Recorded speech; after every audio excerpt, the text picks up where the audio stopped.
حسبي ربي جل الله ما في قلبي غير الله نور محمد صلى الله لا إله إلا الله۔ ادب المفرد کا سب سے پہلا باب، اور اس میں یہ حدیث آئی ہے کہ سرکار دو عالم صلی اللہ علیہ وآلہ وسلم کی خدمت اقدس میں ایک صاحب حاضر ہوئے اور عرض کرنے لگے کہ یا رسول اللہ صلی اللہ تعالی علیہ وآلہ وسلم من ابرو،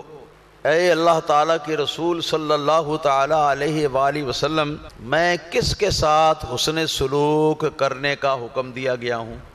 تو سرکار علیہ الصلوۃ والسلام نے ارشاد فرمایا امک، ہم نے فرمایا اپنی ماں سے حسن سلوک کرو۔ قال ثم یا رسول اللہ صلی اللہ تعالی علیہ وسلم، یا اللہ تعالیٰ کے رسول صلی اللہ تعالی علیہ وسلم، پھر اس کے بعد اور کس کے ساتھ مجھے حسن سلوک کرنا ہے؟ تو نبی پاک صلی اللہ علیہ وسلم نے ارشاد فرمایا امک، اپنی ماں کے ساتھ حسن سلوک کرو۔ اس نے پھر تیسری مرتبہ یہ عرض کیا کہ حضور مجھے پتہ چل گیا کہ سب سے پہلے میرے حسن سلوک کی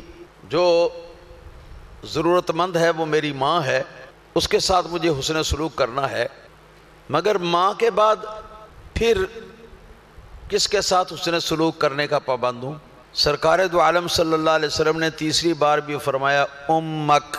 اپنی ماں کے ساتھ حسن سلوک کرو۔ اور چوتھی مرتبہ میں جس وقت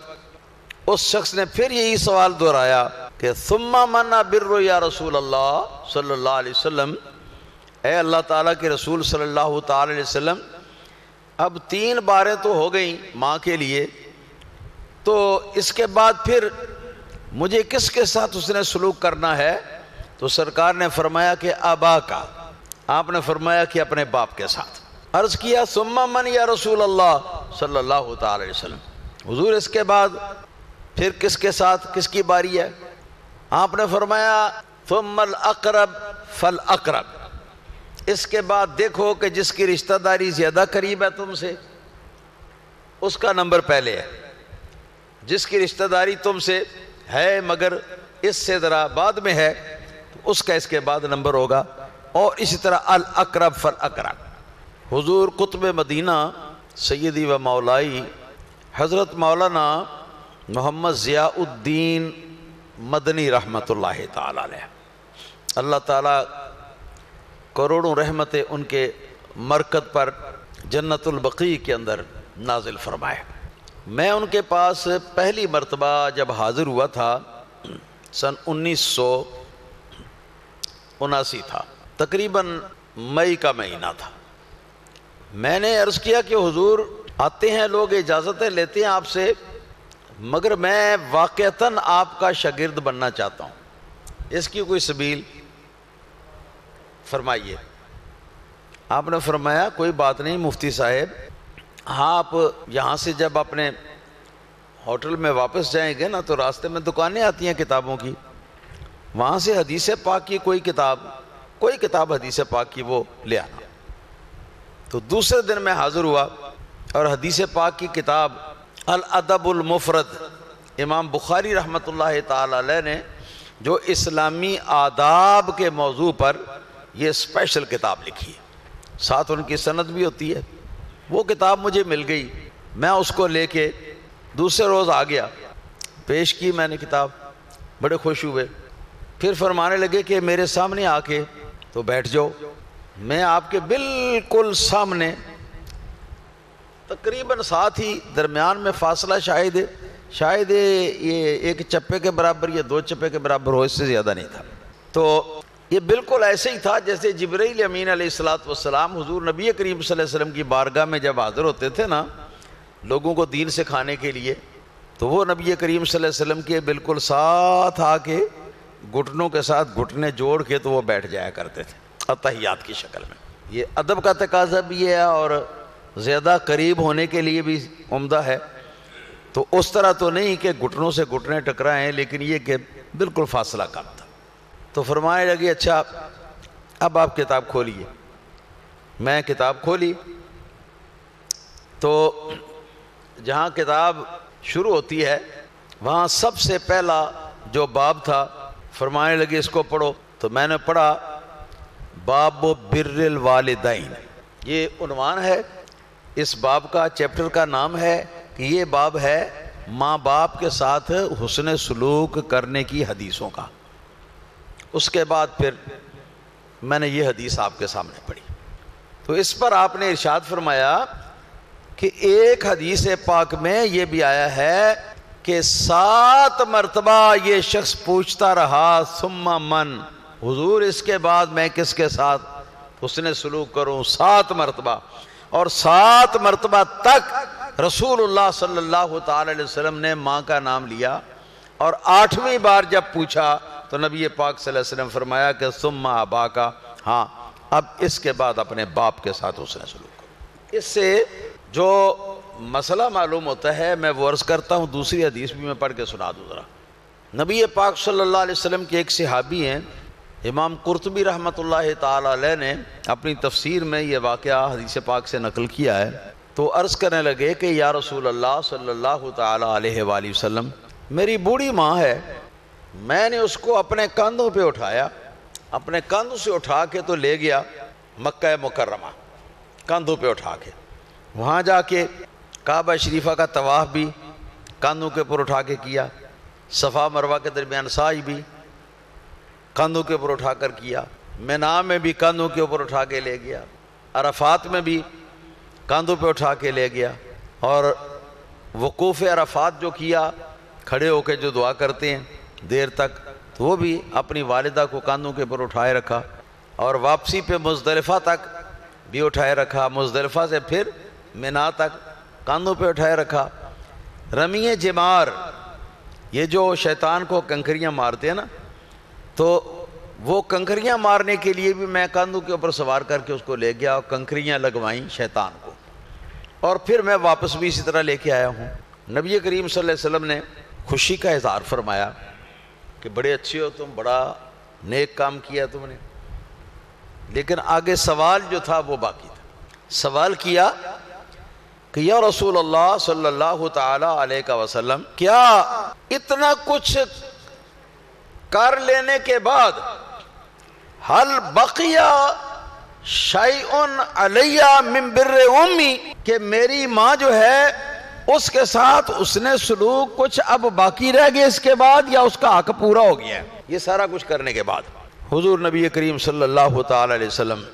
جوش میں آئے اور آپ نے ارشاد فرمایا کہ اللہ کے بندے، تیری ماں نے جب تجھ کو جنم دینا چاہا اور اس سے پہلے درد ذی شروع ہوئی، جی، تو یہ جو درد ہوتا ہے نا، اس کے جھٹکے ہوتے ہیں، جھٹکے کی شکل میں درد ہوتا ہے، تھوڑی دیر ہو لیا، پھر تھوڑی سی دیر کے لیے، میں بالکل چند سیکنڈز کے لیے،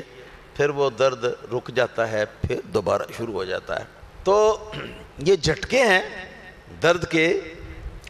اور وقت جو ہوتا ہے نا وہ ایک خاتون کے لیے یہ جان کنی کا وقت ہوتا ہے، موت جو ہے نا وہ گویا کہ آنکھوں میں آنکھیں ڈال کے سامنے کھڑی ہوتی ہے۔ تو اس طرح پھر آگے ولادت ہوتی ہے۔ سرکار نے فرمایا کہ اللہ کے بندے، تجھے جنم دینے کے لیے تیری ماں کو جو درد کے جھٹکے آئے، ہاں جی، ان جھٹکوں میں سے صرف ایک جھٹکے کا بدلہ ابھی تک پورا نہیں ہوا۔ تو کیا سمجھتا ہے کہ ماں کا سارا حق ادا کر لیا؟ یہ دوسری حدیث جو ہے یہ بھی پوری ہو گئی، اور پہلی حدیث سے مسئلہ یہ معلوم ہوا، ماں کا حق جو ہے نا وہ باپ کے حق سے زیادہ ہے۔ مگر میں دور نہیں جاؤں گا، صرف اجمال کے ساتھ عرض کروں گا کہ بہت ساری ایسی حدیثیں ہیں جن حدیثوں میں ماں سے پہلے باپ کا ذکر آیا ہے، جی، تو یہ ہو گیا گویا تعارض، بعض میں ماں کا بعض میں باپ کا، یہ کیا ہے؟ تو ائمہ فقہا نے فرمایا کہ دونوں کے لیے الگ الگ محمل ہے، الگ الگ موقع ہے، اور دونوں باتیں صحیح ہیں۔ جو ہے ماں باپ کے ساتھ حسن سلوک، اس کے درجے ہیں 2۔ نمبر 1، ماں باپ کی حاجت پوری کرنا، ماں باپ کی خدمت کرنا، جس چیز کی ضرورت ہو وہ مہیا کرنا، اور ماں باپ کے ساتھ خوش اخلاقی، یہ ایک درجہ ہے۔ دوسرا درجہ ہے جی اطاعت کا، یہ درجہ تھا خدمت کا، دوسرا درجہ اطاعت کا۔ خدمت تو آپ گئے سمجھ، اطاعت کا معنی کیا ہوتا ہے؟ ماں باپ کچھ کہیں تو ان کا حکم مانو، ان کے حکم کی فرما برداری کرو، یہ اطاعت ہے۔ تو فقہا نے یہ ارشاد فرمایا کہ ماں باپ کے ساتھ احسان یا حسن سلوک جو ہے اس کے دو درجے ہیں۔ پہلا درجہ خدمت کا حق، اور دوسرا درجہ اطاعت یعنی ان کا کہنا جو ہے اس پر چلنے کا حق۔ تو فرماتے ہیں کوشش یہ کی جائے کہ یہ دونوں حق جو ہیں یہ ماں باپ کو اکٹھے ادا کر دیے جائیں تاکہ فاصلہ نہ ہو بیچ میں۔ لیکن اگر خدمت کی ضرورت باپ کو بھی ہے، خدمت کی ضرورت ماں کو بھی ہے، اور سچویشن ایسی آ گئی ہے کہ ماں کی خدمت بجا لائے تو باپ کی خدمت نہیں ہو پاتی، اور اگر باپ کی خدمت بجا لائے تو ماں کی نہیں ہو پاتی، تو یہ موقع ہے جو موقع اب فرق سمجھاتا ہے ہمیں کہ ایسے موقع پر ماں کی خدمت جو ہے نا وہ اول ہے، باپ کی خدمت بعد۔ پتہ ہے کیوں؟ اس لیے کہ نمبر ایک یہ کہ ماں نے جو دکھ اٹھائے ہیں اپنے بیٹے کو جنم دینے کے لیے، 9 ماہ تک اپنے پیٹ کے اندر رکھا، اور اس پر آپ کو پتہ ہے کہ خواتین کی طبیعت کتنی بگڑی رہتی ہے، کتنے تکلیف دہ مراحل جو ہیں وہ آتے ہیں، سب سمجھتے ہیں آپ۔ یہ سارا کچھ اٹھانا، اس کے بعد پھر 2 برس تک دودھ پلانا، ہاں جی، پخانہ دھونا، پیشاب دھونا، کپڑے صاف پہنانے، اور یہ سارا کچھ کام کاج کرنا جو ہے یہ ماں کا زیادہ ہے باپ کے مقابلے۔ آپ سمجھے کہ نہیں؟ اولاد کو پالنے پوسنے میں جتنا دکھ اور جتنی مشقت ماں نے اٹھائی ہے باپ نے اس کے مقابلے میں اتنی نہیں اٹھائی۔ تو اس لیے جس نے ہمیں جنم دینے کے لیے، پالنے پوسنے کے لیے خدمت ہماری زیادہ انجام دی ہے، تو اب ماں اور باپ دونوں کی خدمت میں جب تعارض ہو گیا، ہاں جی، تو اس موقع پر شرع شریف کا تقاضا یہ ہے کہ اپنی ماں کی خدمت پہلے کر۔ سمجھ آ گئی بات؟ یہ حق خدمت ہے۔ اور حق اطاعت جو ہے اس کا مطلب ہے کہ ماں باپ کے کہنے پر چلو، جو وہ کہیں وہ کرو، ان کی مرضی جو ہے وہ پوری کرو۔ تو اس سلسلے میں سوا اس صورت کے کہ ماں باپ گناہ کا حکم دیں یا خلاف شرع کسی بات کا حکم دیں، کیونکہ اگر وہ ایسا حکم دیں تو نہ ماں کی اطاعت کرنی جائز ہے، نہ باپ کی اطاعت کرنی جائز ہے، نہ استاد کی، نہ پیر کی، کسی کی بھی اطاعت کرنی جائز نہیں اللہ تعالیٰ کی بے فرمانی کے کام میں جی۔ اور بے فرمانی کا کام نہیں تو مثلا باپ کہتا ہے کہ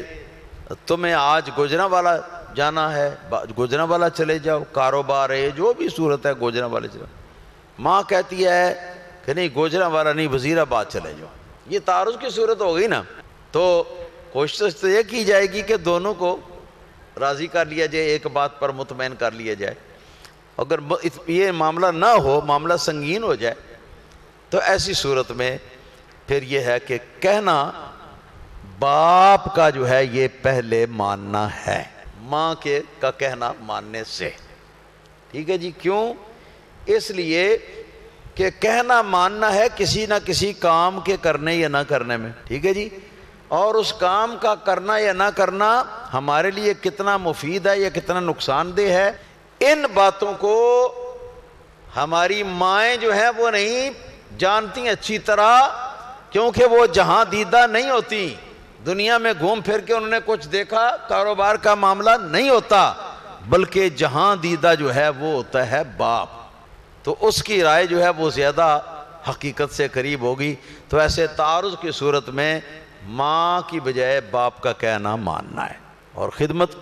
کی ضرورت کے موقع پر پہلے ماں کی پھر باپ کی۔ اللہ تعالی ہم سب کو اپنے ماں باپ کی خدمت ہمیشہ کرنے کی توفیق عطا فرمائے، اور یہ ماں باپ زندہ ہیں تو ان کی خدمت کرو، ان کی اطاعت کرو، اپنے ہاتھوں سے ٹانگیں دبا کر بھی، سر دبا کر بھی، اپنے ہاتھوں سے بھی خدمت کرو، اور ان کے سامنے ایک خادم یا غلام ہوتا ہے نا جس طرح، اس کی طرح اپنے ماں باپ کے سامنے ساتھ رہو، راہ چلنے میں ان سے آگے نہ لگو، ہاں جی، ان کو آگے رکھو، خود پیچھے چلو، یہ آداب ہیں۔ تو اگر ماں باپ کسی کے فوت ہو گئے ہیں تو وہ اس کے لیے کیا کرنا ہے؟ اس کا حق جو ہے وہ یہ ہے، ماں باپ کے لیے مغفرت کی دعا کرنا، درجات کی بلندی کی دعا کرنا، جب بھی آدمی نماز پڑھے تو ان کے لیے دعا کرے یہ، ہے جی، اور ایصال ثواب کا اہتمام کرنا، اگر ممکن ہو تو قرآن پاک کا ختم کروا لینا ان کو ثواب پہنچانے کے لیے، یا کلمہ طیبہ کا 1.25 لاکھ جو ہے وہ کروا لینا، یا اس طرح کا کچھ نہ کچھ۔ اگر مسلمانوں کو کھانا کھلانے کے لیے تیار کیا ہو اور نیت جو ہے یہ ماتم کی یا سوگ منانے کی نہ ہو، نیت یہ ہو کہ نبی پاک صلی اللہ علیہ وسلم نے فرمایا کہ اطعموا الطعام، کہ کھانا کھلایا کرو، حضور کے حکم کے مطابق حضور کی امت کو ہم کھانا کھلا رہے ہیں، یہ نیت کر لو، تو یہ کھانا بھی اور کھلانا بھی دونوں جائز ہوں گے، اور اس کا ثواب جو ہے وہ اپنی والدہ یا اپنے والد کے روح کو جو ہے وہ ہم پہنچا سکتے ہیں۔ تو یہ سلسلہ اب باقی ہے قیامت تک، اور یہ قیامت تک یہ کام ہوتا رہے گا، اور اس کو کبھی بھی مت چھوڑیے۔ وآخر دعوانا الحمدللہ رب العالمین۔